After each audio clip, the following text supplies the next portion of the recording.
थंडीचे दिवस आले की आपल्याला आठवते ते तीळ गूळ, म्हणजे आपण पौष्टिक पदार्थ खाण्याचा प्रयत्न करतो आणि मुलांनाही असं काहीतरी द्यावा आपला विचार असतो. किंवा संक्रांतीला पण गुळपोळीची सर्वांनाच आठवण येते. तर आज आपण बनवणार आहोत तिळगुळ पोळी. अगदी खुसखुशीत काठापर्यंत सारण गेलेली आणि परफेक्ट प्रमाण दिलेलं आहे. हे बघा, 7 ते 8 दिवस टिकणारी गुळपोळी. तर नमस्कार, मी अनिता केदार रेसिपीज मराठीमध्ये तुमचं मनापासून स्वागत आहे. तर चला आज आपण बघूया 7 ते 8 दिवस टिकणारी खुसखुशीत तिळगुळ पोळी. तिळगुळ पोळी बनवण्यासाठी सर्वात आधी इथे आपल्याला घ्यायचं आहे गव्हाचं पीठ. तर गव्हाचं पीठ आपण घेणार आहोत 1.5 कप. तर हे बघा, हे 1 कप आहे आणि अजून मी अर्धा कप घेणार आहे. तर हे बघा, हे अर्धा कप असं 1.5 कप पीठ घेतलेलं आहे. त्याला आपल्याला हे 3 चमचे बेसन घालायचं आहे. तर आपला घरातलाच पोहे खायचा चमचा असतो, म्हणजे अर्ध्या वाटीला अर्धा कप. तर असं हे बघा 3 चमचे बेसन घालून घ्यायचं आहे.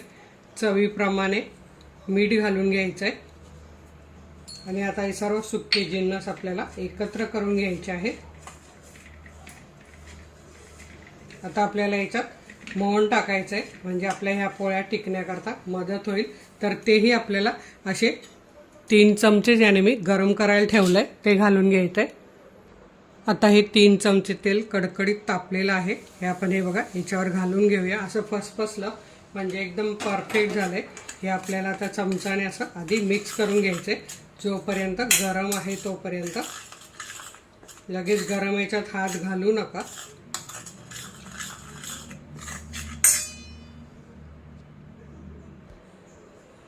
आता हे आपल्याला हाताने असं चोळून घ्यायचं. पूर्ण पिठाला लागलं पाहिजे, त्यामुळे आपली पोळी छान खुसखुशीत होते.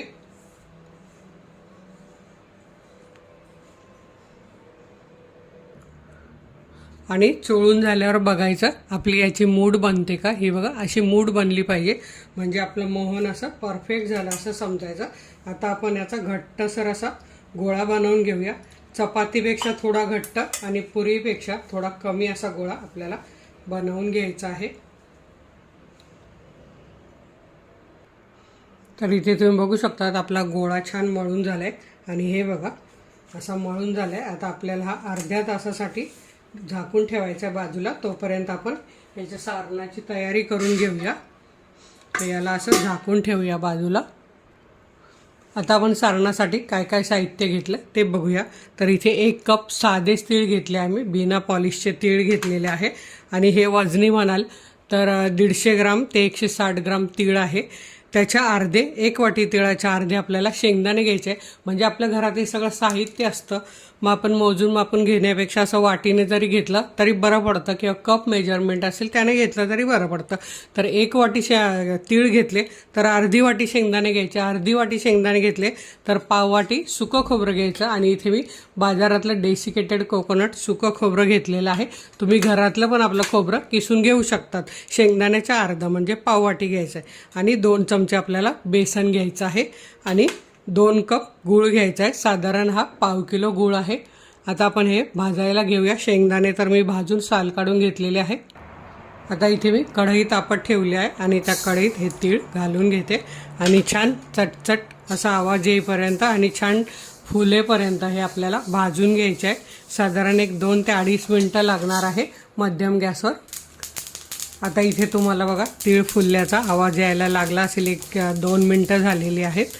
आणि सगळे तीळ असे हलवून आपल्याला फुलवून घ्यायचे. बघा, सगळे तीळ फुललेले आहेत आणि छान सोनेरी रंग आलेला आहे. काळे करायचे नाही. आता आपण हे काढून घेऊया. आता आपल्याला हे खोबरं एकदम बारीक गॅसवर थोडासा रंग बदलेपर्यंत भाजून घ्यायचं आहे.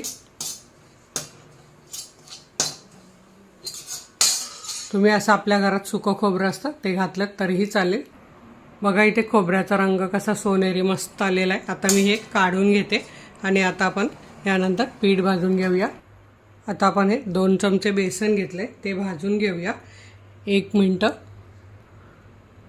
आणि हे सर्व तीळ, शेंगदाणे, खोबरं हे सगळं मिळून आपलं 2 वाट्या झालं, म्हणून त्याला गूळ पण आपण 2 वाट्या घ्यायचं. अगदी साधं सोपं प्रमाण असं लक्षात ठेवलं तर आपली गुळपोळी कधीही बिघडत नाही. आता हे आपलं पीठ पण बघा छान भाजलं गेलेलं आहे, मस्त रंग आलाय असा सोनेरी छान. आता हे काढून घेऊया आपण. आता आपल्याला मिक्सरच्या भांड्यात हे शेंगदाणे मिक्सर बंद चालू करत फिरवून घ्यायचे, बारीक करून घ्यायचे छान. तर हे बघा इथे तुम्ही बघू शकता शेंगदाण्याचा कूट किती छान झालेला आहे. जरा पण दाणे ठेवायचे नाहीत, असं बारीक करून घ्यायचं म्हणजे आपली पोळी फुटणार नाही. असेच आता मी तीळ पण घेतले आहेत, आता ते पण बंद चालू करत बारीक करून घेते. तीळ 1-2 वेळा फिरवल्यावर त्यातच मी हे खोबरं घालून घेते आणि पुन्हा सगळं हे मिश्रण फिरवून घेते 1-2 ते 3 वेळा आणि मग आपण या शेंगदाण्याच्या आणि बेसनवर घालून घेऊया. आता इथे तुम्ही बघू शकता आपले तीळ पण छान असे बारीक झालेले आहेत, सगळे यात काढून घ्यायचे. आता हे छान सगळं एकजीव करून घ्यायचं सगळं आधी. पीठ, खोबरं, तीळ, शेंगदाणे हे सगळं एकजीव झाल्यावर आपल्याला यात हे 2 वाट्या गूळ घालून घ्यायचा आहे. आणि गूळ सुरीने मी कापून घेतलाय, तरी पण थोडेसे बारीक खडे लागतातच. तर आपण ह्याला पुन्हा असं मिक्सरमध्ये फिरवून घ्यायचं आहे, म्हणजे गूळ पण आपला बारीक होतो आणि सगळं एकजीव होतं. हे बघा. तर आता हे आपण थोडं घालून असं बारीक करून घेऊया. आणि इथे तुम्ही बघू शकता आपलं सगळं सारण असं छान बारीक झालेलं आहे आणि सगळं एकजीव झालेलं आहे.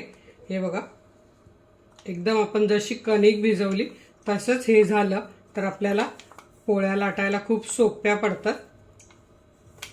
तर आता यावर तुम्ही वेलची पावडर घाला किंवा मग जायफळ घाला. मी तर जायफळ घालते, कारण जायफळाची चव छान लागते. आणि असं लगेच किसून घालायचं, तुम्ही पावडर करून ठेवू नका, असं लगेच किसायचं आणि लगेच घालायचं. 1 पाव चमचा जायफळ याला बस होतं. तर हे बघा, आता हे सगळं मी छान एकजीव करून घेते आणि याचा बघा कसा गोळा झालेला आहे. आता हे मी जास्तीचंच सारण ठेवलेलं आहे, कारण आपण या नंतर पण बनवू शकतो पोळ्या, म्हणून मी हे त्या पिठाच्या प्रमाणात नाही, थोडं जास्तच बनवलेलं आहे. जर तुम्हाला सगळ्या बनवायच्या तर थोडं पीठ, बेसन हे जास्त घ्यायचं. असा छान बघा आपल्या सारणाचा गोळा झाला पाहिजे आणि रंग पण तुम्ही बघू शकतात असा गोळा झाला म्हणजे हे सारण अगदी आत पोळीला पूर्ण काठापर्यंत लागतं. आता आपण पीठ घेऊया. तर इथे तुम्ही बघू शकता आपलं पीठ पण छान भिजलेलं आहे बघा. एक 25 मिनिटं झालेलं आहे. 25 मिनिटात एकदम छान भिजलेलं आहे. आता आपण पोळी लाटायला सुरुवात करूया. जशी आपल्याला जेवढ्या आकाराची पाहिजे तेवढ्या आकाराची घ्यायची. तर मी असा लिंबा एवढा गोळा घेऊन पोळी बनवणार आहे. तर आता मी तुम्हाला दाखवते. आता इथे आपण हा गोळा लाटून घेऊया.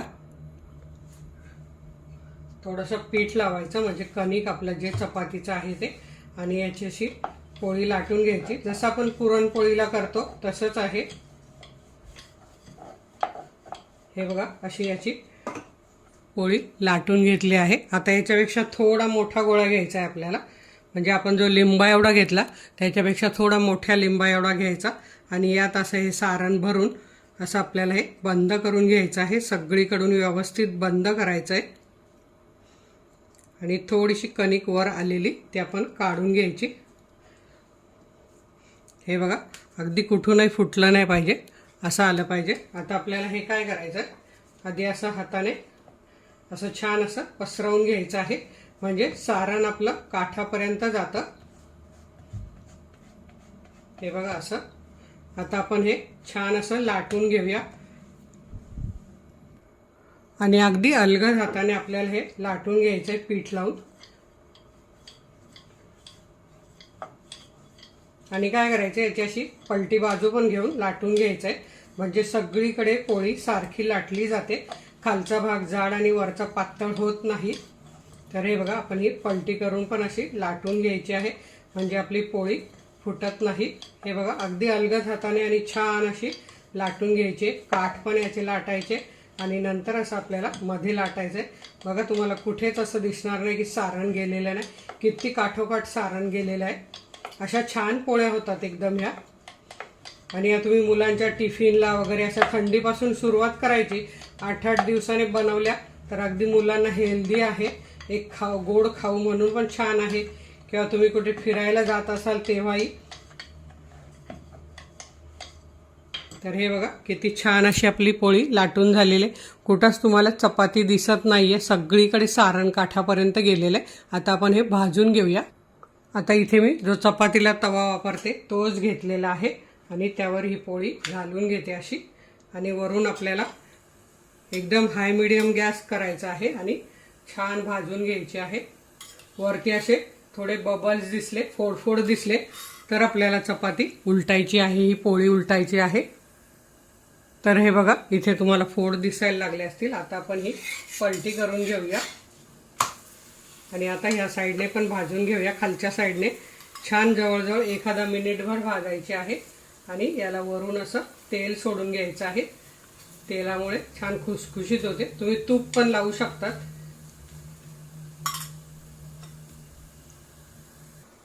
आता आपण ही पलटी करून घेऊया. हे बघा खालून छान सोनेरी रंगावर भाजली गेली आहे. तर अशी छान पलटी करून भाजून घ्यायची आहे. बघा कशी टम्म फुगलेली आहे आणि कुठेही फुटलेली नाही. तर आपली ही पोळी छान भाजून झालेली आहे. ही आपल्याला काढून घ्यायची आहे. ही बघा अशी मस्त खरपूस भाजून घ्यायची आहे. अशीच मी आणखी एक बनवून तुम्हाला दाखवते भाजताना. आणि आणखी मी एक सांगायचं विसरली, ते म्हणजे ही अशी पोळी लाटताना याचे काठ लाटून घ्यायचे. मध्ये याला जाडच ठेवायचं, म्हणजे तुमची पोळी अगदी फाटण्याची शक्यताच नाही. काठ पातळ झाले तरी ते वर दुमडल्यावर सगळे येतात तेव्हा ते जाड होतं. म्हणून हा मधला भाग एवढा पातळ झाला पाहिजे. मधला भाग जाड आणि काठ याचे असे पातळ लाटून घ्यायचे. आता मी ही पण भरून लाटून घेते आणि मग तुम्हाला दाखवते. आणि ही बघा आपली दुसरी पोळी पण कशी टमाटम फुगलेली आहे. इथे तुम्हाला दिसतच असेल आणि छान अशी खरपूस भाजून झालेली आहे. ही बघा अशी दोन्ही साईडने खरपूस भाजून घ्यायची, म्हणजे या छान टिकतात पोळ्या अगदी 7 ते 8 दिवस नक्कीच. आता ही मी काढून घेते, बाकी पोळ्या बनवून घेते आणि मग तुम्हाला दाखवते. तर इथे तुम्ही बघू शकता आपल्या गव्हाच्या पिठापासून आणि मस्त तिळगुळ पोळी तयार झालेल्या आहे. खमंग खुसखुशीत काठापर्यंत सारण गेलेली अशा पोळ्या 6 पोळ्या तयार झाल्या. पण तुम्हाला मी सांगते या पहिल्याच पोळीच्या सुगंधाने मुलं अगदी बेडरूममधून बाहेर उठून आले. हे बघा रात्रीचे वाजलेत आता 1:15 आणि मुलं बोलले आम्हाला दे. तर 6 पोळ्यातल्या 3 पोळ्या तर संपलेल्या आहे, आता 3 उरलेल्या आहे. त्यामुळे हे मी पुन्हा बनवणार आहे, पण ते आत्ता नाही, उद्या बनवून बाकीच्यांना देणार आहे. तर ह्या तुम्हाला पोळ्या कशा वाटल्या? अगदी 7 ते 8 दिवस तर नक्कीच टिकतात. पण त्या टिकतच नाही. टिकत म्हणजे काय, त्या खाल्ल्या जातात. त्याच्या सुगंधाने सगळे खूप तृप्त होतात आणि मला तर खूप आनंद होता असं सगळ्यांनी खाल्ल्यावर. तुम्ही पण करून खाल्ल्या तर मला आणखी आनंद होईल. तर नक्की बनवा, व्हिडिओला लाईक करा आणि आपल्या मित्रमैत्रिणींना शेअर करा. तर वेळात वेळ काढून व्हिडिओ बघितल्याबद्दल तुमचे मनापासून धन्यवाद. अशाच माझ्या छान छान रेसिपी बघा, बनवा, खा आणि हेल्दी राहा. धन्यवाद.